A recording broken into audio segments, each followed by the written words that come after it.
எப்படி இருக்கிறது, அது எந்த ரூபத்தில் இருக்கிறது என்பதை காண்பிக்க முடியுமா? பைத்தியக்காரனா இருக்கிறாங்க. அவஸ்தப்படுற துன்பத்துக்கும் அனுபவிக்கிற இன்பத்துக்கும் உருவமேது.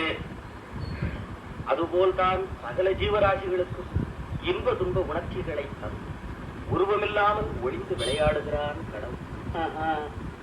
கடவுளுக்கு கூட விளையாட்டு புத்தி இருக்குதா? அந்த கடவுள் காட்டும் பேரின்பத்தை மறந்து கயல் வழியார் காட்டும் சித்தின்பத்தை உன் சிந்தையை சிதறவிடாது. இன்பத்துல சின்னது வேற பெருசு வேறையா? சந்தேகம் என்ன? அழியும் உடலோடு இரண்டரை கலந்து அத்துடன் அழியும் அற்ப இன்பம் தான் சித்தின்பம். ஆதி அந்தம் இல்லாத இறைவனுடன் இரண்டரை கலந்து அழிவே இல்லாத நிலையை அடையும் இன்பம் தான் பேரின்பம். அது உடலுக்கு சொந்தம், இது உள்ளத்துக்கு சொந்தம்.